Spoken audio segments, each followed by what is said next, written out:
avant de commencer, je vous invite vraiment à disposer votre cœur. Vraiment, dites-vous tout simplement que ce que Dieu prévoit, il le fait parfaitement et que c'est pour vous. Donc si c'est pour vous, il faut juste se disposer à recevoir ce que lui a préparé. Amen. Donc disposez-vous. On est tranquille, on est cool, on est entre jeunes.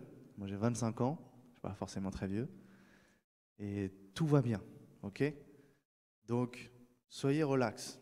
J'aimerais qu'on fasse un exercice ensemble avant que je vous invite à faire quotidiennement. Quotidiennement. Vous savez, moi je dis toujours, je veux prêcher l'évangile, mais un évangile pratique. Un évangile où, quand on reçoit une révélation, il faut qu'on puisse l'appliquer dans nos vies. Sinon, à quoi ça sert? À quoi ça sert d'avoir des révélations si c'est juste des révélations? Non, la révélation doit devenir quelque chose que l'on applique dans notre vie.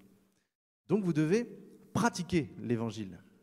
Et c'est votre responsabilité en tant que jeune d'être ce flambeau, ce fer de lance qui est comme une relève. Mais comme je dis souvent, les jeunes ne sont pas la relève des anciens. J'aimerais vous expliquer ça. Parce qu'on n'est pas là pour remplacer quelqu'un. On n'est pas là pour remplacer une génération. Non, nous sommes uniques. Nous sommes les jeunes. Et Dieu veut faire quelque chose avec chacun d'entre nous de manière unique. En tant qu'hommes et femmes, mais en tant qu'aussi que catégorie de personnes. Dieu, s'il élève des jeunes, il touche votre cœur aussitôt, c'est parce qu'il a prévu de faire quelque chose avec vous à cette période-là et pas dans un futur quand vous serez ancien. Ok? Donc je vais vous donner un exercice pratique. Fermez les yeux, mettez la main sur votre cœur et inspirez fort. Et expirez fort. Inspirez. Expirez. Encore. Et expirez. Vous voyez cet exercice-là, aussi simple que toute chose, ça vous donne une paix. Cette paix-là vient parce que c'est le Seigneur qui vit en vous.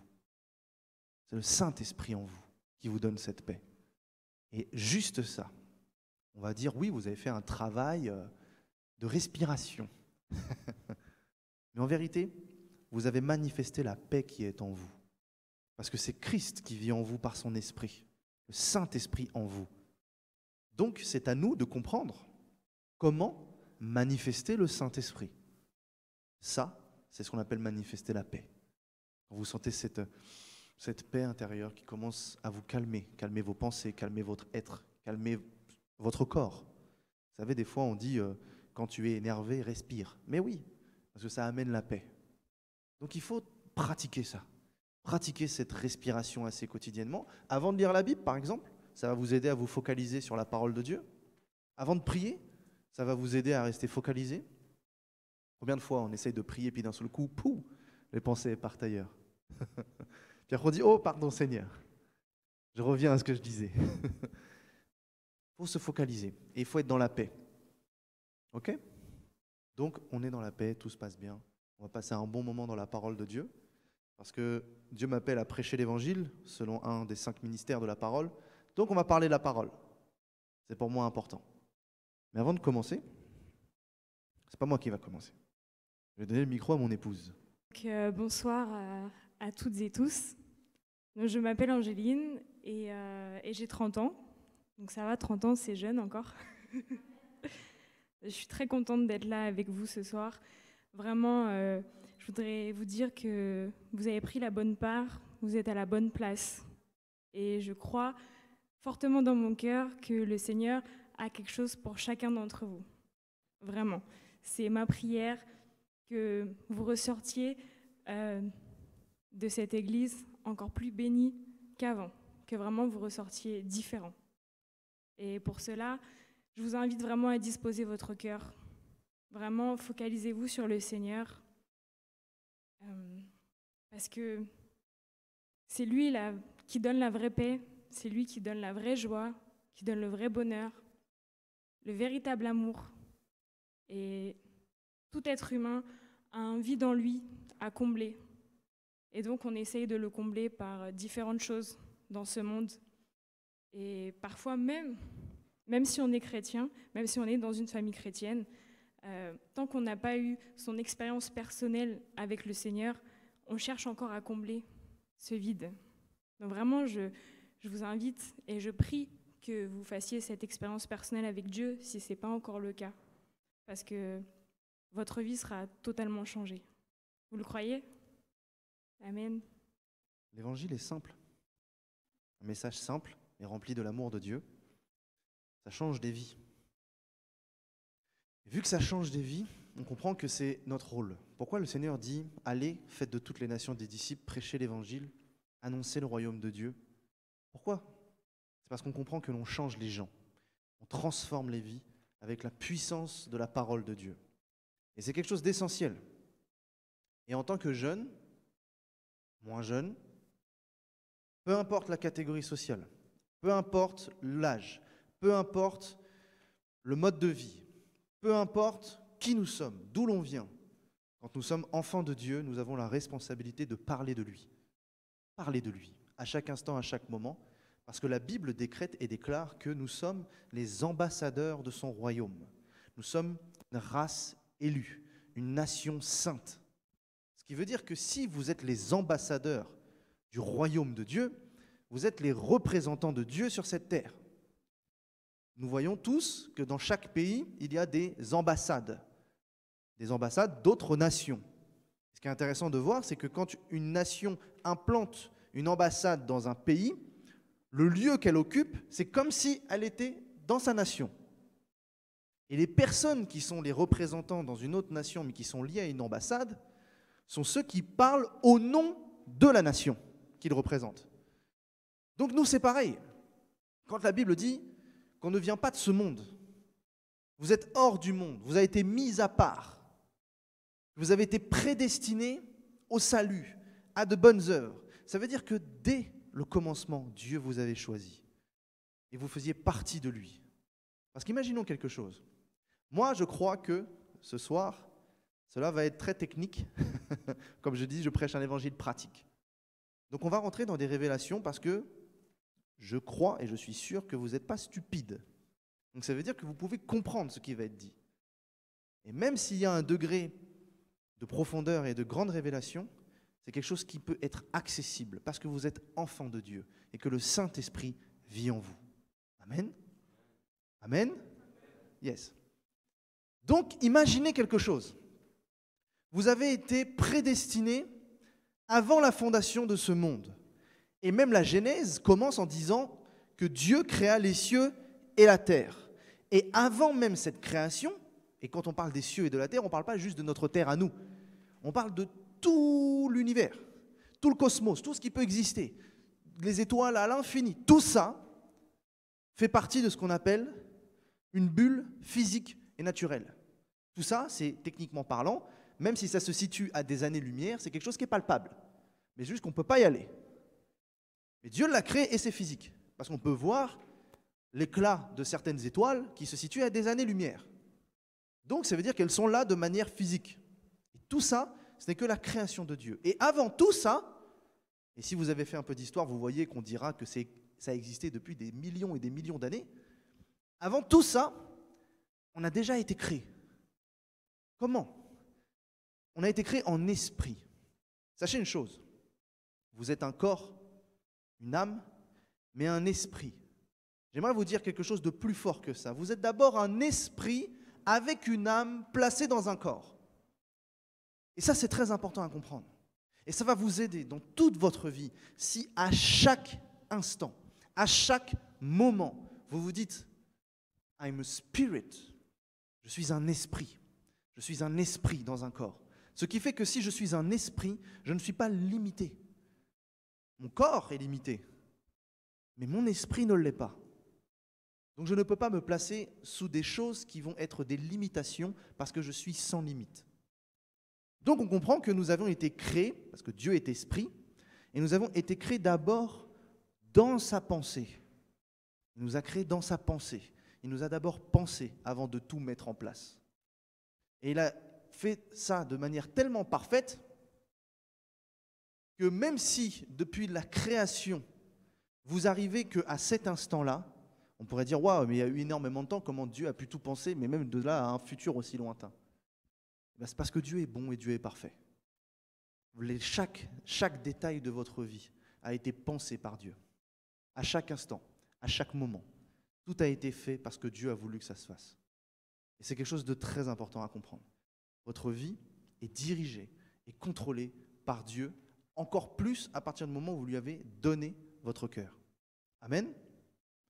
Amen. Donc comprenons ça. On a été créé avant la fondation de ce monde. Et Dieu dira même qu'il nous a éprouvés. Éprouvés. Il a testé votre vie dans sa pensée. Il a testé toutes vos capacités, toutes vos limites, tout ce que vous étiez capable de faire, tout ce que vous ferez, tout ce que vous ne ferez pas. Il sait tout. Pourquoi on dit qu'il sait tout? Parce qu'il a déjà vu, avant la fondation de cette terre, ce que vous alliez devenir. Ça, c'est quelque chose de très fort. C'est pour ça qu'il sait tout. Donc Dieu est au contrôle de toutes choses. Au contrôle de toutes choses. Et j'aimerais vous donner, comme je dis, cet évangile pratique, cette clé pratique, qui va être extrêmement important pour le reste de votre vie à partir du moment où vous quitterez ce lieu. Comment Dieu a créé les choses? Analysons cela. Comment est-ce qu'il a créé les choses? Je pense que vous pouvez me le dire. Comment le monde a été créé? Il a dit par la parole. Tout a été créé par la parole. Dieu a tout fait par sa parole. Alors si tout existe par sa parole, imaginez le degré d'importance de sa parole. N'est-ce pas? Le degré d'importance de sa parole. Mais est-ce que le mot parole peut être attribué qu'à la parole de Dieu? Non.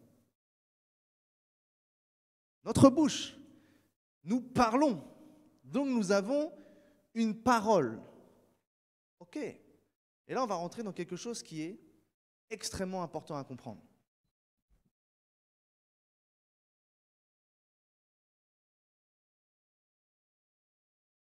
Jean chapitre 1, verset 1 jusqu'à 4. Au commencement était la parole était avec Dieu et la parole était Dieu. Elle était au commencement avec Dieu, toutes choses ont été faites par elle et rien de ce qui a été fait n'a été fait sans elle. En elle était la vie et la vie était la lumière des hommes. Ok. Qui est la lumière? Qui est la parole? Qui? Jésus. Ok, Jésus est Dieu. Mais la manifestation de Dieu a eu différents aspects sur cette terre. Nous voyons que Dieu n'est pas divisé, il s'est manifesté sous différentes manières. Il a engendré son corps en venant en la personne de Jésus-Christ, et quand Jésus-Christ est remonté, il a envoyé son esprit. Donc nous comprenons que Dieu se manifeste de différentes manières. Mais la parole, pourquoi on dit qu'au commencement la parole était avec Dieu, mais était Dieu? Parce qu'on parle de Jésus-Christ. Jésus est la parole. Jésus est la lumière. Genèse chapitre 1, verset 3, que la lumière soit et la lumière fut. C'est l'apparition de Jésus, entre guillemets. La manifestation de Jésus. Donc comprenez ces choses-là. Tout a été créé par la parole. Dans Galates, chapitre 1, verset 16, la Bible mentionne que tout a été fait pour lui et tout subsiste en lui. Ok. Donc ça, c'est quelque chose qu'il faut tout de suite comprendre. Je mets des bases avec les versets et après on va rentrer dans des explications qui sont un peu plus importantes. J'aimerais vous dire quelque chose. Je l'ai écrit. C'est une parole de sagesse qu'un jour le Seigneur m'a donnée et je l'ai écrite et je l'ai partagée sur mes réseaux sociaux. Nous ne sommes pas les créateurs du message, seulement les messagers.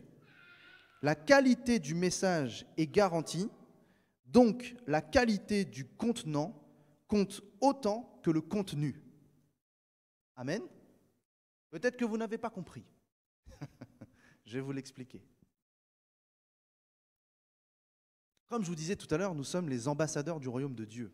Nous sommes les représentants, mais plus qu'être représentants en tant qu'individu, nous sommes des messagers. Parce que quand un ambassadeur est envoyé quelque part, il vient avec un message. Et ce message ne nous appartient pas. L'ambassadeur, il n'est que celui qui prend le message. Il a appelé la nation, on lui a dit, tiens, tu vas communiquer ça. Ok, je prends, je viens, je donne mon message. Et ce que je dis a autant de valeur que si c'était la nation ou le président qui le disait. Parce que je suis le représentant de la nation. Donc, ce n'est pas mon message, mais quand je délivre mon message, j'ai la même autorité que celui qui l'a envoyé. Amen. Donc nous comprenons que la qualité du message est garantie. Le message, c'est l'évangile. Le message, c'est la parole de Dieu. Et sa qualité est parfaite. C'est quelque chose de très important à comprendre. Donc, quand je prends le message en moi, parce que je reçois la parole. Comment je reçois la parole? Le Saint-Esprit vient vivre en moi. Il fait de moi son temple. À cet instant, il me donne le message de l'évangile. À cet instant, au moment où vous recevez le Saint-Esprit, non seulement vous êtes habilité pour parler de Dieu, mais pour parler de la part de Dieu. Et du coup, vous devenez les porteurs du message. C'est pour ça que Jésus dira, allez annoncer l'évangile, allez annoncer le royaume. Allez-y, vous avez le message. Il ne dira pas, allez enseigner. Il ne dira pas, allez instaurer les bases doctrinales. Il ne dira pas, allez dans n'importe quelle église, commencez à prendre le micro et allez-y. Non, il ne dira pas ça, parce que ça, il l'a réservé à une catégorie de personnes qui sont les ministres de l'évangile. Ok. Mais nous sommes tous porteurs du message de Jésus, parce que nous avons tous le Saint-Esprit. Je n'ai pas plus d'esprit que vous. J'en ai pas moins non plus. Je ne suis pas plus aimé que vous. Je ne suis pas moins aimé non plus. Dieu aime tout le monde à la même manière, à la même enseigne. C'est juste que nous avons peut-être un rôle différent sur cette terre. Et si moi, Dieu m'appelle à édifier l'Église, vous, dans tous les cas, y compris moi, il vous appelle forcément à faire des disciples, à annoncer l'Évangile. C'est quelque chose de très, très, très, très, très important. Ok? Donc je disais, le message est d'une qualité parfaite. Parce qu'on parlera de la parole, c'est Jésus. Ok? Donc ce qui va compter, c'est pas forcément quand, imaginez, vous avez une enveloppe, vous écrivez votre lettre, vous mettez votre lettre dedans, votre lettre elle est parfaite, elle est nickel. Mais vous pouvez prendre cette enveloppe et la chiffonner, la mettre en boule, et puis la jeter à la personne et dire tiens, voilà le message. La personne, comment elle va recevoir cette enveloppe? Elle va dire mais qu'est-ce que tu fais? Tu m'as pris pourquoi? T'as cru que j'étais me jeter ça comme ça? Non, le message ne va pas être reçu. Parce que ce n'est pas le message qui est mauvais, c'est le contenant. C'est ce qui enveloppe, d'une enveloppe, ce qui enveloppe le message, qui est mauvais. Et là, on parle de vous. Vous êtes le contenant du contenu. Vous contenez le message. Vous contenez le contenu. D'où l'importance d'être des bons représentants. C'est essentiel et c'est extrêmement important. Surtout dans ces temps actuels. Je vous le dis. Nous avons vu les actualités, nous avons vu ce qui se passe, nous avons vu tout ça. Nous avons vu à quel point le Seigneur revient très bientôt, à quel point les forces des ténèbres se déchaînent de pire en pire.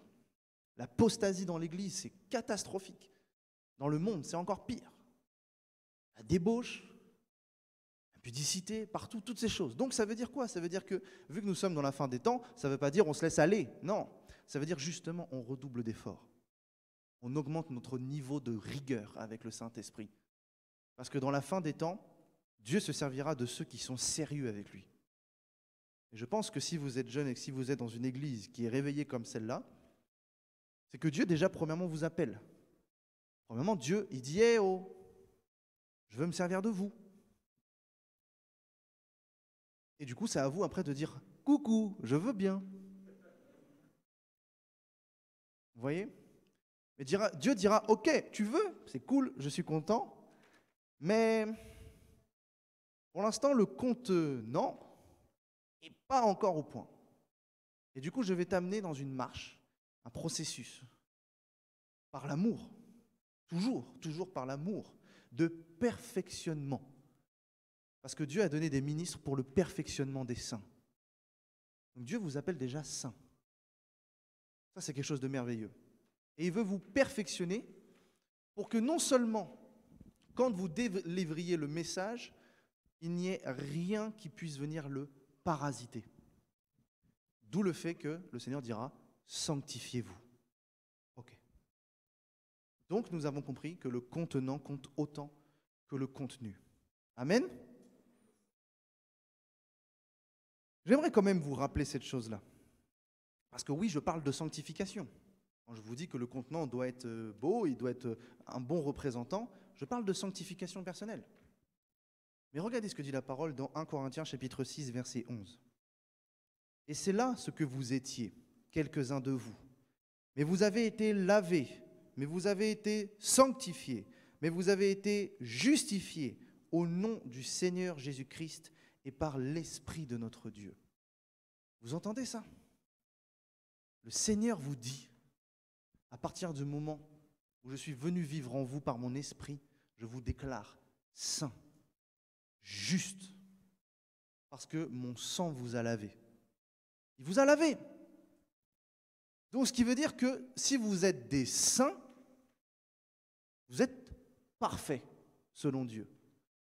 Ça, il faut vous le dire. Vous deviez vous le dire constamment. Parce que dans la jeunesse, ce que le diable aime faire, c'est vous priver de votre identité. Le diable veut vous priver de votre identité. Et votre identité, c'est premièrement de vous dire que vous êtes saint. Le diable va vous priver de votre sainteté. Et il n'a pas le droit, mais il ne le fera pas en vous la volant. Il le fera en vous culpabilisant. Parce que la sainteté ne vous quitte pas, parce que le Saint-Esprit ne vous quitte pas. Vous avez été scellés du Saint-Esprit et il demeure éternellement avec vous. Donc, s'il ne vous quitte pas, vous êtes saint. Mais dans votre conscience, le diable viendra en te disant « Mais tu n'es pas saint. La preuve, regarde ta vie.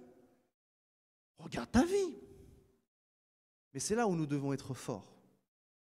C'est là où nous devons dire « Mais hé, Satan, peu importe ce que tu vas dire de moi, peu importe ce que tu vas penser, peu importe ce que tu vas m'amener à penser, déjà, numéro 1, toi, tu as perdu. Toi, tu as perdu. Donc comment tu peux venir me parler alors que toi, la Bible dit que je te marche dessus? Comment? Je te marche dessus. Donc si je te marche dessus, qui es-tu pour venir me parler à moi, enfant de Dieu? Déjà, rappelons sa condition. Lui, c'est la défaite. Lui, c'est l'étang de feu. Lui, c'est fini. Mais il cherchera à vous embarquer. Donc comprenez cette chose-là. Premièrement, on donne à Satan sa condition. Et deuxièmement, on se rappelle notre condition, qui est je suis tombé, certes, mais moi, je suis avec Dieu. Moi, je suis saint. Toi, tu as chuté. Toi, tu as perdu ta sainteté. Toi, tu as perdu ton autorité. Toi, tu as perdu à la croix. Moi, j'ai été racheté par la croix. Et quand vous commencez à parler comme ça à Satan, je peux vous assurer qu'il part. Vous savez, quand la Bible dit « résistez au diable et il fuira loin de vous », ce n'est pas juste je résiste, je résiste, non, je ne fais pas, non, je ne vais pas faire, non, non, non, c'est « Satan, tu sais qui je suis? Tu sais qui je suis ?» Résister au diable, ce n'est pas être sous sous des constantes attaques de Satan et on doit tenir ferme. Non, résister au diable pour qu'il fuit loin de vous, nous devons briller. Nous devons briller, extérioriser la lumière qui est en nous, extérioriser le Saint-Esprit. Et là, il part. Et c'est comme ça qu'on lui résiste. Parce que lui, il ne cherchera pas à vous écraser, il cherchera à éteindre la lumière qui est en vous. Il cherchera à vous éteindre psychologiquement, spirituellement et du coup physiquement. C'est comme ça qu'il fonctionne. Il veut vous éteindre, il veut vous priver de votre lumière, il veut vous priver de votre potentiel. C'est ce qu'il veut. C'est pour ça qu'on répond à Satan en extériorisant ce que Dieu a mis en nous, parce que celui qui est en moi est plus grand que celui qui est dans le monde. Amen. Vous suivez toujours? Gloire à Dieu. Alors on dira, oui, à quoi sert la sanctification? Mais la sanctification, moi je le dis toujours, elle n'est pas là pour faire des bonnes œuvres. La sanctification nous permet d'une seule chose. N'oubliez jamais ça. Quand le Saint-Esprit vient vivre en vous, il ne part plus jamais. Ça veut dire que vous ne le ferez pas partir, mais vous allez attrister quelqu'un. Vous allez attrister le Saint-Esprit. Donc nous avons besoin en fait de constamment œuvrer dans la marche de la sanctification, non pas juste pour bien se comporter, mais pour plaire à quelqu'un. Plaire à quelqu'un, plaire à Dieu. Et ça, c'est très important. Nous devons constamment se dire, écoute, Seigneur, il faut savoir une chose. Je ne peux rien faire par mes propres forces. Mais s'il y a bien quelque chose que je veux faire, c'est te plaire. Amen. Dites avec moi, je vais plaire à Dieu. Répétez, je vais plaire à Dieu. Amen. Et j'aimerais dédiaboliser la sanctification. Ah, parce que la sanctification, tout de suite, dès qu'on parle sanctification, c'est fais pas ci, fais pas ça, c'est comme ci, c'est comme ça. La parole dit, mon frère, tu es impur. Non, comprenons vraiment le but de la sanctification et j'aimerais surtout vous amener à voir quelque chose de merveilleux, c'est que dans la sanctification, il n'y a pas tout le temps des démons. Oui, je l'ai dit, je l'ai prêché hier, Satan n'est pas partout. Satan n'est pas omniprésent, les démons non plus. Donc, même dans la sanctification, dans notre marche de sainteté, nous n'avons pas constamment à chasser des démons. Nous n'avons pas constamment à chasser Satan. N'oubliez jamais une chose. Regardez ce que Jésus a dit à Satan. Il a dit, tu n'as rien de toi en moi. Et il vous a amené par sa grâce à être comme lui, enfant de Dieu, à avoir la totalité du Saint-Esprit en vous. Et si le Saint-Esprit est en vous, comme je le prêchais hier soir, la nature pécheresse vous a quitté, vous n'êtes plus des pécheurs. Ce n'est pas parce que vous n'êtes plus des pécheurs que vous ne pouvez pas commettre des actes charnels. Mais votre nature de pécheur vous a quitté. Ce qui veut dire que Satan n'a plus rien en vous. Un chrétien, un enfant de Dieu, ne peut pas être possédé. Il ne peut pas être possédé par un démon. Parce que le Saint-Esprit ne cohabite pas avec les démons. Ils partent tous. Mais il peut y avoir ce qu'on appelle des liens. C'est-à-dire que les démons ne sont plus en vous, mais ils sont enchaînés. Ok. Mais même ça, ce n'est pas le quotidien de la vie. Je ne suis pas constamment, à chaque instant, dès que je marche dans ma sanctification, en train de briser des chaînes pour chasser des démons. Non. Je vais vous expliquer quelque chose qui va vous aider. Remarquez quelque chose. Et je vais vous dire ça. 90% du péché qui va être commis par vos actes commencera par vos pensées. Commencera par vos pensées. Ça va d'abord venir en pensée. Et au moment où c'est en pensée, soit vous prenez le choix de le transformer en acte, soit vous prenez le choix de chasser la pensée. Mais quand vous chassez la pensée, vous ne chassez pas un démon. Peut-être que oui, peut-être que Satan, il vient vous murmurer à l'oreille de faire ci. Ok, il est là, on le chasse. Mais des fois, ce n'est pas lui. Des fois, c'est juste la chair, la voix de la chair qui a été imprégnée du péché qui vous parle, qui vous dira, fais ça, c'était bien avant. Maintenant, tu ne dois plus le faire, mais c'était bien avant, fais-le. 90% des péchés sont stoppés, non pas quand on est délivré, mais quand nos pensées et notre conscience est nettoyée. Pourquoi la Bible dit « Soyez transformés par le renouvellement de l'intelligence ». Comprenons que le Seigneur veut nettoyer votre mentalité, veut nettoyer votre conscience. Et à partir du moment où votre conscience est pure, il n'y a plus de pensée impure. Donc s'il n'y a plus de pensée impure, il n'y a plus de péché. Waouh! Alors des fois, on rentre dans des choses où oui, il y a des combats spirituels, des démons qui viennent, Satan qui vient, mais c'est rare. Je vous le dis en toute franchise, c'est pas constant, c'est pas tout le temps. Mais ça arrive et c'est normal. Dans la sanctification, comme je dis, il n'y a pas que des délivrances au sens chasser de démons, il y a aussi la sanctification des pensées, du caractère. À quel point Dieu veut transformer notre caractère. Pourquoi on parle des fois de colère, pourquoi des fois on parle d'amertume, pourquoi des fois on parle de haine. Il n'y a pas d'esprit mauvais derrière ça. C'est juste nous. C'est juste nous qui sommes des personnes qui ont été pécheurs. Donc nous devons transformer notre caractère pour avoir le caractère de Dieu. Il n'y a pas besoin des fois de chasser des démons, même si des fois c'est possible. Sanctification des émotions et des sentiments. Sanctification psychologique. Sanctification de la parole. Quand je dis de la parole, c'est oui, vous devez développer un langage qui n'est plus un langage injurieux, plus de vulgarité, un langage simple comme Dieu. La réelle maturité spirituelle, c'est quelqu'un qui a le contrôle de ses pensées. Et je vous amène vraiment à ça parce qu'aujourd'hui, dans les temps dans lesquels nous sommes, Dieu veut vraiment se servir très puissamment de la jeunesse.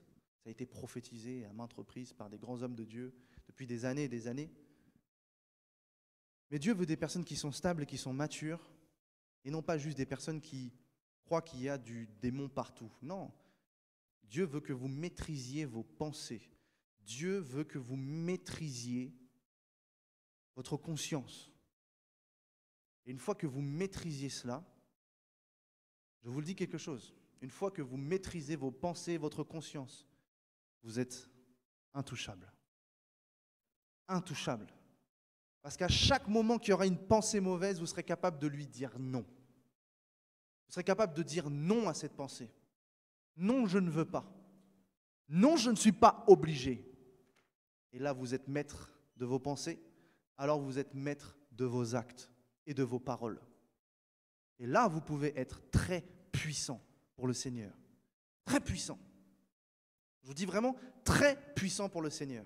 Parce qu'il se servira de votre bouche pour pouvoir délivrer son message. Amen. Alors j'aimerais vous apporter une révélation. Vous savez que le monde physique dans lequel nous sommes est régi par des lois. Des lois physiques, des lois quantiques, des lois de fonctionnement, des lois naturelles. Ces lois que nous connaissons, les lois de la gravité, la relativité, toutes ces choses-là, on peut rentrer dans les sciences, les mathématiques, tout a des lois. Des principes de fonctionnement, c'est ce que vous voyez à l'école. Et on étudie à l'école ces lois, les principes de fonctionnement de la planète Terre. Mais toutes ces lois ont été créées par Dieu. Toutes ces lois ne sont que pas la création des hommes, mais c'est les hommes qui ont découvert comment Dieu a créé les choses, comment Dieu fonctionne. Amen. Et j'aimerais vous parler d'une loi spirituelle. Parce que s'il y a des lois physiques, il y a aussi des lois spirituelles. Hier, on a parlé de la loi du péché, par exemple. Mais aujourd'hui, j'aimerais vous parler d'une autre loi. Une loi qui est extrêmement importante. Et le monde connaît cette loi parce que c'est un principe spirituel, c'est un mode de fonctionnement de ce monde. Et c'est la loi qui, par excellence, est supérieure à toute chose. Et je vous garantis une chose, si vous maîtrisez cette loi, my God, vous serez inarrêtable. Amen. Si vous maîtrisez cette loi spirituelle, tout peut changer. Cette loi fonctionne selon un principe simple, la parole. Et cette loi dans le monde est appelée la loi de causalité. Et le Seigneur m'a dit en priant, en cherchant dans la parole, que dans le monde spirituel, cette loi s'appelait la loi de transaction. Ok, on prend. Et c'est la même chose, c'est juste le nom qui change. Tout a une cause et une conséquence. À chaque instant, à chaque moment, dans tous les domaines de votre vie. Il faut d'abord qu'il y ait une action pour avoir une réaction. Peut-être que vous avez vu taxi, action, réaction. Bref, je fais une parenthèse. Donc il y a une action qui engendre une réaction, une cause à effet. une cause à conséquence. Et quand Dieu a créé les choses, il s'est servi de cette loi. Il a parlé et ça a créé. Une action qui a réagi, qui a créé. Donc le principe même de la parole de Dieu est régi par cette loi de transaction. Pourquoi je parle de transaction? Parce qu'il y a eu un transfert. Tout est d'abord venu de l'invisible pour devenir visible. Tout est venu du spirituel pour devenir matériel. Donc il y a eu une transaction entre le monde spirituel et le monde aujourd'hui dit naturel ou matériel. Dieu a transféré et sa parole a créé. Nous voyons ça dans Hébreux chapitre 11, verset 3. C'est par la foi que nous reconnaissons que le monde a été formé par la parole de Dieu, en sorte que ce qu'on voit n'a pas été fait de choses visibles. Tout ce qu'on voit n'a pas été fait de choses visibles. Tout est venu du monde spirituel. Dieu a tout créé par sa parole en esprit et cela a engendré le matériel. Donc c'est la loi de causalité, de transaction. Et cette loi-là, c'est la loi de fonctionnement de notre vie. Chaque choix que vous allez faire engendre une conséquence. À chaque instant, à chaque moment, à chaque seconde, chaque choix, chaque mouvement a une conséquence. Si je bouge mon bras, la conséquence est que je déplace des molécules d'air. Pourtant, vous allez dire, mais il a juste bougé son bras, c'est stupide. Mais ça a quand même une conséquence. Tout a une conséquence. Nos choix, nos actes, nos paroles, nos pensées. Donc là où j'aimerais vous amener à un autre niveau, à un haut niveau, c'est le fait de maîtriser cette loi. Pourquoi la Bible dit que la vie et la mort sont au pouvoir de la langue? Parce que quand vous parlez, soit vous créez, soit vous êtes en train de détruire. Soit vous apportez la vie, soit vous apportez la mort.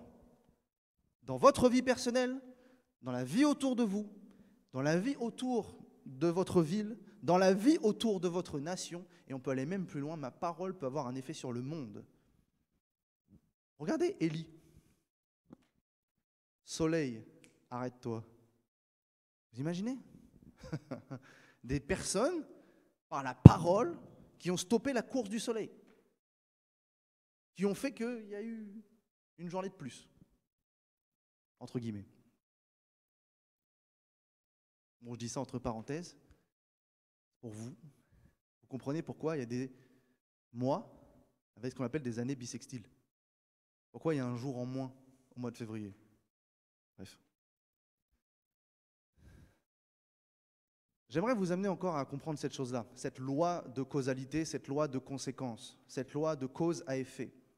Tout ce que vous dites à chaque instant, à chaque moment, chaque parole qui est prononcée a une puissance. A une puissance. Regardez ce qui se passe dans le monde. On vous a peut-être présenté des businessmen qui ont ce qu'on appelle une mentalité de vainqueur. Ils sont constamment en train de dire « je vais réussir, je vais réussir ». Ils font même des conférences sur le mental, le mindset. Ils sont en train de dire « tu vois, tu dois penser comme ci, tu dois parler comme ça, tu dois faire ci comme ça ». Ils utilisent un principe spirituel. Ils ne connaissent pas Dieu, mais ils utilisent un principe de fonctionnement parce que cette loi, quand Dieu a créé, il l'a diffusée sur terre. Il l'a diffusée. Et le monde aujourd'hui fonctionne comme ça. C'est pour ça que même un païen peut dire « je vais réussir, je vais réussir, je vais réussir, je vais réussir, je marche dans le succès, je marche dans la victoire ». Et il va réussir. Et il va être millionnaire et on se dira « mais comment t'as fait ?» Et puis il te dira « attends, je vais te donner des cours qui coûtent 150 € pour t'expliquer comment je pense ». Mais oui, mais c'est réel. Ils utilisent des principes spirituels, les principes de la parole. Alors vous qui êtes enfants de Dieu, qui avez la puissance du Saint-Esprit, imaginez ce que vous pouvez faire. Imaginez ce que vous pouvez faire. Et ça commence par la parole. Ça commence par dire ce que vous êtes. Dieu ne vous appelle pas échec. Dieu, il est venu apporter la victoire. Il est la victoire, il est le succès, il est la réussite, il est l'amour, il est l'abondance, il est la grâce, il est tout. Il est tout dans votre vie. Et ce qui est encore plus incroyable, c'est quoi? C'est que cette personne qui est le succès, qui est la réussite, qui est la gloire, qui est toute chose, vit en vous. Vous imaginez? Vit en vous. qu'est-ce qui va m'arrêter? Qu'est-ce qui va m'arrêter? Celui qui est en moi est plus grand que celui qui est dans le monde. Parce que celui qui est en moi a tout créé. Ça veut dire que sur ma parole, je décrète et déclare. Les choses changent. Et ça change. Alors, la loi de la parole fonctionne avec quelque chose de très simple, mais de très important. La foi. Parce que le verset dans Hébreux 11, chapitre 11, verset 3 disait « C'est par la foi que nous reconnaissons que le monde a été formé par la parole de Dieu. » Donc c'est par la foi que cette loi fonctionne. Parce que si vous dites « je vais réussir » mais que vous n'y croyez pas, la phrase a fait « et ça s'arrête là. » C'est pour ça qu'il faut croire. Croire. La foi, c'est de croire en ce que je ne vois pas. Vous savez, la foi, on peut avoir la foi dans plein de choses qui ne sont pas Dieu. Je peux avoir foi en la science, je peux avoir foi dans mon gouvernement, je peux avoir foi dans l'argent, je peux avoir foi dans la nourriture. Et nous comprenons que nous pouvons nous créer des dieux qui ne sont pas Dieu. On peut avoir foi en plein de choses. Mais tout simplement, le fait d'avoir foi, c'est quoi? C'est le fait de croire. Et si je crois que ma parole a une puissance, si je crois que ma parole va engendrer quelque chose, alors je verrai le résultat. Amen. Donc j'aimerais vous amener vraiment dans cette mentalité-là, à comprendre que chaque parole que vous dites dans votre vie a une conséquence. Si vous dites « je suis nul, je n'y arrive pas, je ne peux pas faire, c'est trop dur », ça sera le cas. Ça sera le cas. Et Dieu, vous pourrez dire « Ah Seigneur, c'est trop dur ». Ah Seigneur, il dira « Mais je suis juste. Je suis juste. Si tu dis ça de toi, ça va arriver. » Alors des fois, il te donne des petits coups de boost. « Allez, lève-toi. » Mais Dieu, pourquoi la Bible dit « Tout est à vous. Tout est permis, mais tout n'est pas utile. Tout est à vous, tout est permis. » Parce que Dieu, quand tu pries Dieu et que tu lui demandes de faire quelque chose, je vais vous amener à un autre niveau. Il faut arrêter de dire « Seigneur, bénis-moi. Seigneur, bénis-moi. Seigneur, j'ai besoin. Seigneur, Seigneur. » Le Seigneur, il te regarde, il dit « Mais hé, je t'ai tout donné. Je t'ai donné ma puissance. Sers-toi de cette puissance. » C'est pour ça que je décrète non plus que le Seigneur me bénisse, mais je dis « Je suis béni. Je suis béni. Je suis béni. Je suis un enfant de Dieu. La puissance en moi réagit. Je suis béni. » Je ne vais pas dire « Seigneur, marche dans la victoire, mais en moi. » Non, je dirais « Je marche dans la victoire. Je marche dans le succès. Je marche dans la réussite. » Je fais. Pourquoi le Seigneur, il dit « Fais ce que ta main trouve à faire. » Il ne te dit pas « Attends que ça soit moi qui fasse. » Il te dit « Fais, vas-y, fais. Tu as la puissance, fais. Parle, décrète, déclare, prie. Change les choses dans ta vie. Par la puissance de la parole, la puissance de mon évangile, la puissance de mon esprit. Parle, fais. Vas-y, je suis là. C'est pour ça qu'il dira quoi? Il dira même dans Ésaïe 46. Pardon Seigneur, je n'ai pas la référence. « J'accomplis la parole de mes serviteurs. » Waouh! J'accomplis la parole de mes serviteurs. Si vous avez tous le Saint-Esprit en vous, vous êtes plus que des serviteurs, vous êtes des amis de Dieu. Parce que Jésus dira, je ne vous appelle pas serviteurs, mais amis. Donc vous êtes des amis de Dieu. Et il dira quoi? Si j'accomplis la parole des serviteurs, vous qui êtes amis, mais ma plus forte raison, je vais accomplir ça. Mais il ne faudra jamais oublier un paramètre, la foi. Il faut y croire. Il faut croire que nous sommes amis de Dieu. Il faut croire que nous sommes enfants de Dieu. Il faut croire. Donc nous devons changer les choses. Pas en attendant que Dieu le fasse à notre place. Nous devons changer les choses. Parce que Dieu nous a donné sa puissance. Qu'il a fait de nous des représentants de son royaume. Nous avons le mandat pour dire je peux parler de la part de Jésus-Christ. Je peux annoncer l'évangile. Je n'ai pas besoin d'avoir une grande éloquence. Je n'ai pas besoin d'avoir des études théologiques pour parler de Dieu. Non, je suis porteur du message. Je suis porteur du message. Et je porte le message que j'ai à mon niveau. Et ça ne changera pas la puissance du message. Ça ne changera pas la puissance du message. Peut-être que vous n'êtes pas appelés à être des théologiens, à maîtriser les Écritures. Mais Dieu n'attend pas de vous que vous maîtrisiez les Écritures pour parler de lui. Il veut que vous vous basiez sur l'expérience que vous avez de lui. La plus grande puissance. Apocalypse 17, 15. Je crois. L'esprit de la prophétie, c'est le témoignage de Jésus-Christ. Écoutez ça. La plus grande puissance que Dieu vous a donnée, c'est le fait de témoigner. Vous êtes mes témoins à Jérusalem, en Judée et jusqu'aux extrémités de la terre. Vous êtes mes témoins. Vous êtes porteurs du témoignage de ce que Dieu a fait dans votre vie. Et je vous le dis, il n'y a pas de petit témoignage. Vous savez, moi, si je vous parle de mon témoignage, ce n'est pas un témoignage exceptionnel. Je suis pas sorti, Dieu ne m'a pas sorti de drogue, Dieu ne m'a pas sorti de milieu occulte, Dieu ne m'a pas sorti d'ivrognerie. Bon, j'étais un peu dépressif, mais moi, Dieu juste m'a touché. Juste ça. Moi, j'étais dans le monde, un païen comme tout le monde, jusqu'à mes 20 ans. Aujourd'hui, j'ai 25 ans. Donc imaginez que ça fait que 5 ans que je suis converti.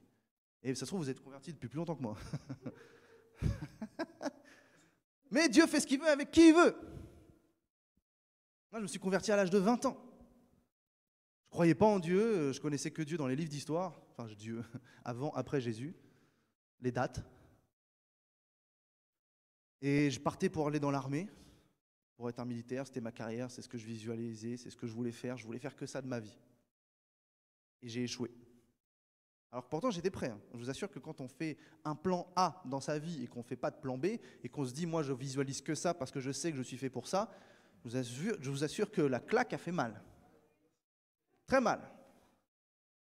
Parce que si je vous dis qu'en condition physique j'étais archi au top, de là à ce que j'ai fini premier et que j'ai battu même des records de caserne, si je vous dis que psychologiquement on m'a dit mais tu es le profil parfait, mais qu'il restait un test stupide, des tests psychotechniques.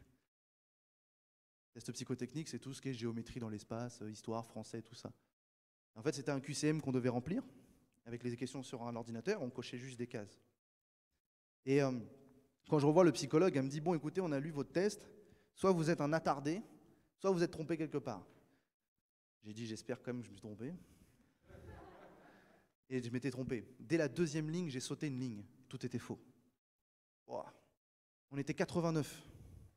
Ils en prenaient 33, j'ai fini 34e.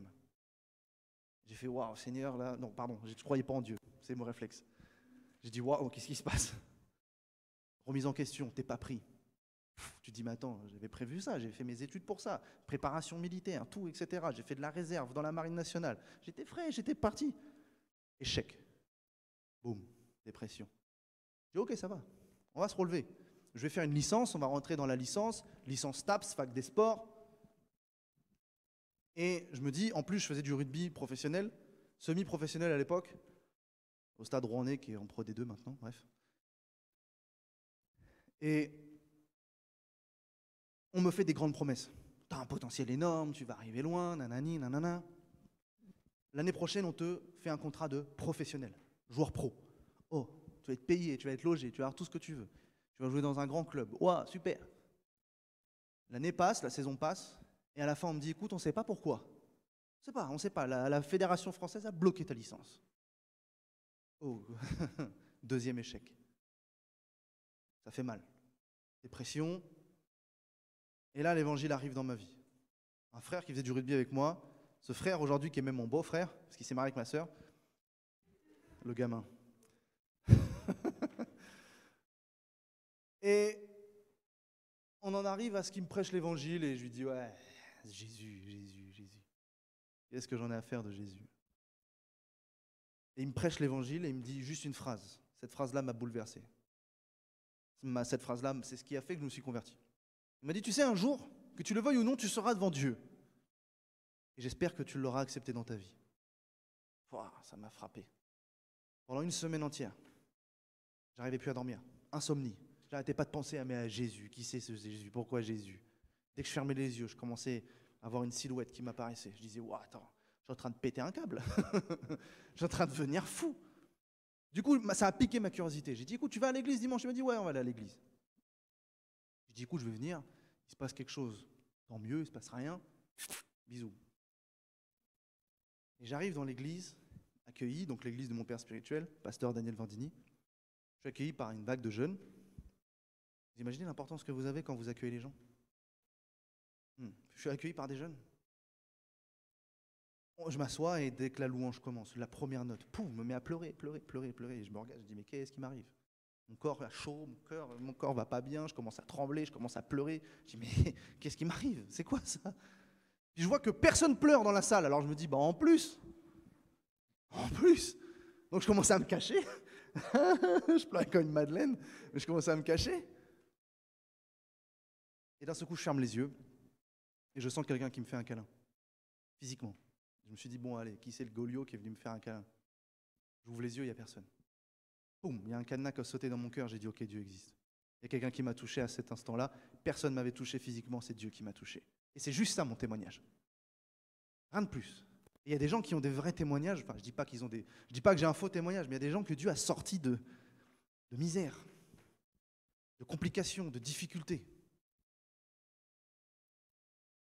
Alors à plus forte raison, si aujourd'hui je suis devant vous avec un témoignage comme il est, si vous avez aussi un témoignage fort, imaginez ce que Dieu veut faire avec vous.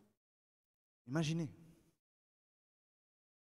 Comme je disais tout à l'heure, vous n'êtes pas là pour remplacer l'ancienne génération. On est là pour remplacer personne. On est unique. On est les jeunes. On est des hommes et des femmes. On est enfants de Dieu.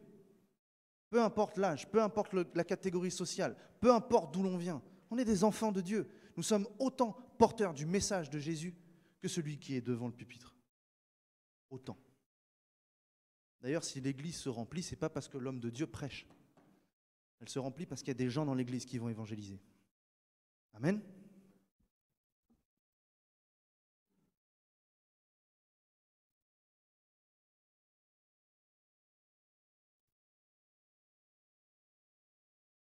Tout a été fait par cette loi de causalité, de cause à conséquence. Même la loi la deuxième la plus grande, vous savez, comme je dis toujours, le plus grand miracle, ce n'est pas les guérisons, ce n'est pas les délivrances, même si c'est le plus spectaculaire.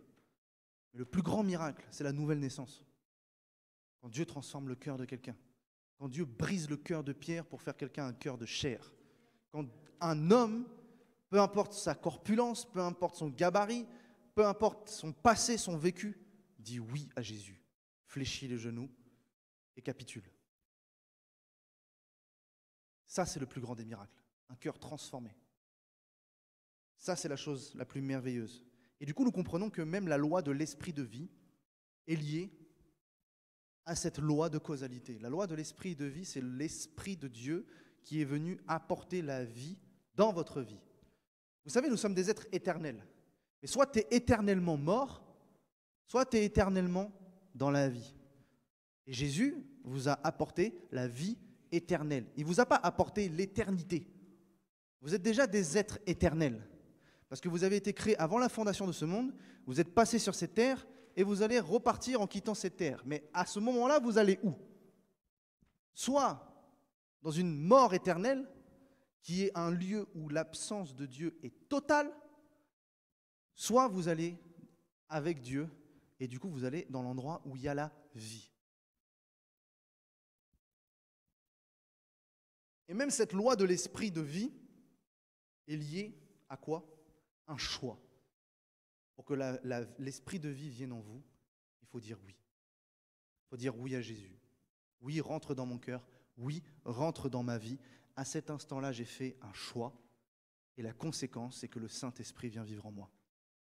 Amen. Et ça, c'est votre rôle à tous. D'apporter la vie. D'apporter la vie.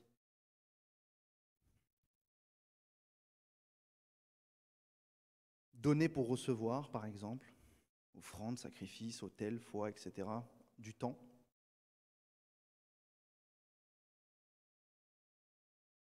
Vous savez, il y a quelque chose qui est merveilleux avec la prédestination. C'est que la prédestination, si vous savez ce que c'est le fait d'être prédestiné. Donc ça veut dire que Dieu a tracé un destin dans notre vie qui est ce qu'on appelle irrévocable. Ça sous-entend que c'est Dieu qui a décidé et rien ne pourra changer. Mais analysez les versets de la parole. La Bible dira que vous êtes prédestinés au salut. Elle dira que vous êtes prédestinés à de bonnes œuvres. Ça sous-entend quoi? Ça sous-entend que les mauvaises œuvres, Dieu ne vous y a pas prédestiné. Dieu ne vous a pas prédestiné à échouer. Dieu ne vous a pas prédestiné à vous tromper. S'il y a de l'échec dans votre vie, ce n'est pas la cause de Dieu. Et j'aimerais vous dire quelque chose. La prédestination, c'est que 10%. 10% de votre vie. La Bible dira dans Romains chapitre 11, verset 29, « En effet, les dons et l'appel de Dieu sont irrévocables. » Voilà, c'est tout ce qui est irrévocable dans votre vie, c'est quand Dieu vous donne des dons et quand Dieu vous appelle. Point. Il n'y a que ça qui est irrévocable. Et l'appel que Dieu vous fait, c'est l'appel au salut. Donc le salut est irrévocable. Si vous êtes sauvé aujourd'hui, c'est parce que Dieu vous avait prédestiné à l'être. Point. Ce qui veut dire que tout le reste n'est pas lié au fait que Dieu ait prédestiné ça dans votre vie. Waouh. Ok. 20%, c'est la volonté du Saint-Esprit dans votre vie. Et à la prédestination que Dieu a préparée avant le commencement de cette terre, il vous a prédestiné à faire ça, ça, ça, et c'est comme ça, c'est juste le salut, les dons et l'appel. Ensuite, quand le Saint-Esprit vient vivre en vous, il vous impose des choses. Il vous impose un comportement, une manière de penser, une manière de faire, mais vous pouvez toujours dire non. Vous pouvez toujours laisser soit la place à Dieu, soit vous ne lui laissez pas la place. Donc à ce moment-là, le Saint-Esprit a 20% de votre destinée entre ses mains. 20%. En fonction de ce que lui veut faire à des temps marqués, à des temps ponctuels ou permanents. Et 70% de votre destinée est dans votre bouche. 70%. Parce que Dieu dira, mais malgré le fait que je t'ai prédestiné, je t'ai aussi donné ce qu'on appelle le libre arbitre. Je te propose quelque chose, je ne te l'impose pas. Et c'est à toi de dire oui ou de dire non. Beaucoup d'appelés, peu d'élus. Pourquoi? Parce qu'il y a des gens qui ne rentrent pas dans leur appel. Ça, c'est quelque chose de très important à comprendre. Mais ce n'est pas parce que les gens ne rentrent pas dans leur appel que l'appel disparaît. Amen? Donc comprenez ces choses. Comprenez ces choses qui sont extrêmement importantes. 70% de votre destinée est entre vos mains. Parce que Dieu vous a donné sa puissance. Parce que selon la parole que vous allez déclarer de vous, de votre vie, c'est ce qui va arriver. C'est ce qui va arriver. Ça, c'est une responsabilité. Vous avez premièrement la responsabilité de votre propre vie. À partir de cet instant-là, vous avez la responsabilité des autres. Pourquoi Dieu dit bénissez? Parce que quand je bénis, je suis aussi en train de transformer la destinée de mon frère ou de ma sœur. Amen. Regardez ce qui s'est passé avec Saül. Saül, un grand roi, le roi avant David. Est-ce que vous vous rendez compte de ce qui s'est passé? On va parler de quelque chose encore de plus technique. Je ne vais pas approfondir ça parce que le temps manque. Mais il y a ce qu'on appelle la dimension des futurs. Dans le cadre que Dieu, dans la ligne, le grand cadre, cette grande route que Dieu ouvre devant vous, dedans, il y a plein de chemins. Et ce sont des futurs différents. Regardez ce qui se passe avec Saül. Saül doit partir au combat. Et à chaque fois qu'ils doivent partir au combat, ils doivent consulter l'Éternel et préparer un sacrifice, un holocauste. Mais le roi n'avait pas pour fonction de le faire. C'était le prophète qui devait le faire. Et le prophète Samuel devait faire ça. Et ils attendaient le prophète Samuel, ils l'attendaient, et il ne venait pas. Du coup, Saül, il s'est dit, bon, moi, le temps presse, j'ai pas le time, c'est parti, je vais faire l'holocauste moi-même. À cet instant, le prophète Samuel vient. Il lui dit, qu'as-tu fait? Et Saül, normal, il dit, attends, t'étais pas là, je vais le faire. Et regardez la réponse de Samuel. Il dira, Dieu dit que si tu n'avais pas fait ça, il aurait établi ton règne pour toute ta vie. Wow. Ça veut dire que si Saül n'avait pas fait cet holocauste, il aurait été le roi jusqu'à la fin de sa vie. À cet instant, son futur a changé. Vous vous rendez compte? Il y a différents futurs. Et chaque choix que vous faites vous amène dans un futur ou dans un autre. Mais nous avons quelqu'un qui nous aide à faire les bons choix. Nous avons le Saint-Esprit, l'enseignant, celui qui vous enseignera toutes choses, celui qui vous guidera, celui qui vous donnera l'exemple, celui qui vous parlera, celui qui vous conduira, celui qui vous proposera le bon choix pour votre destinée. Et ça sera à vous de dire oui ou non. Sachez une chose, tout concourt au bien de ceux qui aiment Dieu. Ça veut dire que le Saint-Esprit fera toujours en sorte que les plans qu'il vous propose soient la meilleure chose que vous puissiez avoir dans votre vie. Amen. N'oubliez pas cette loi. Quand vous parlez, il y a des conséquences. Parlez en bien de vous, parlez en bien des autres. Changez les choses parce que vous avez le pouvoir de le faire. Amen. C'était mon message. N'oubliez jamais quelque chose. Vous êtes des créatures merveilleuses. Merveilleuses. C'est merveilleux ce que vous êtes. Vous êtes des enfants de Dieu. Amen. Répétez après moi. Je suis le temple du Saint-Esprit. Je suis le temple du Saint-Esprit. Dieu vit en moi. Je suis un enfant de la grâce, de la puissance et de la volonté parfaite. Là où je vais, je réussis. Là où je vais, j'ai la victoire. Là où je vais, j'ai le succès. Je suis ambassadeur du royaume de Dieu.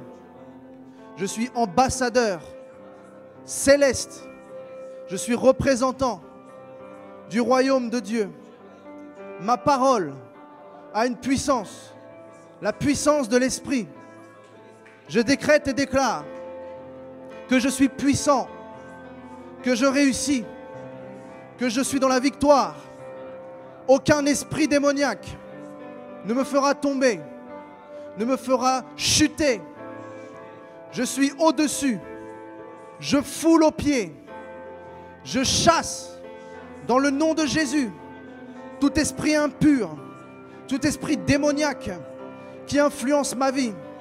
J'ordonne par la puissance du Saint-Esprit que cela me quitte, que ma vie change sur ma parole, que ma vie change, que ma vie change.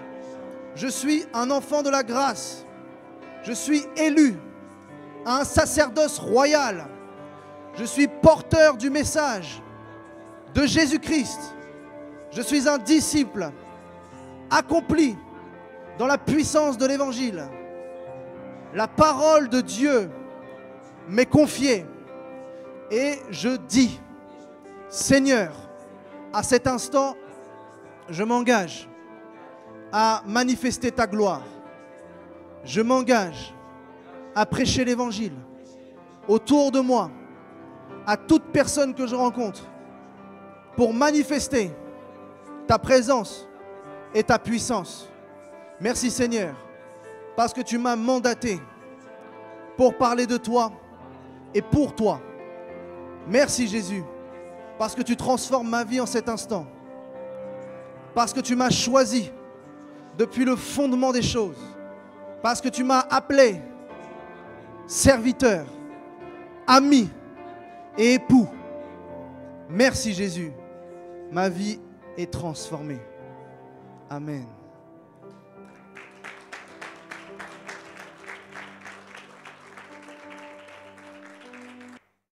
Soyez là dimanche. Dimanche soir, il y a encore un service qui sera très fort, très puissant. Ça a vraiment été un plaisir pour moi de vous parler ce soir, de vous apporter la parole de Dieu, de vous apporter un message qui, je le crois, va changer vos vies. Et je prie vraiment que tout ce qui a pu être dit, ça reste là. C'est ma parole, c'est ma prière. Amen. Donc je disais, ça a vraiment été un plaisir pour moi. Si vous souhaitez me suivre, si vous avez aimé ce que je vous ai apporté, si vous avez trouvé ça intéressant, j'ai des réseaux sociaux. Donc moi, c'est Emeric Sroka, ministère La Voix prophétique. Vous pouvez me retrouver sur YouTube, Facebook, Instagram, tout ça. Si vous avez des questions, si vous avez des besoins, des requêtes de prière, il y a votre église pour ça, mais je peux aider. Ok, si vous avez besoin de spécifiques, peut-être sur le prophétique, sur quoi que ce soit, n'hésitez pas. Amen. Voilà. Que Dieu vous bénisse.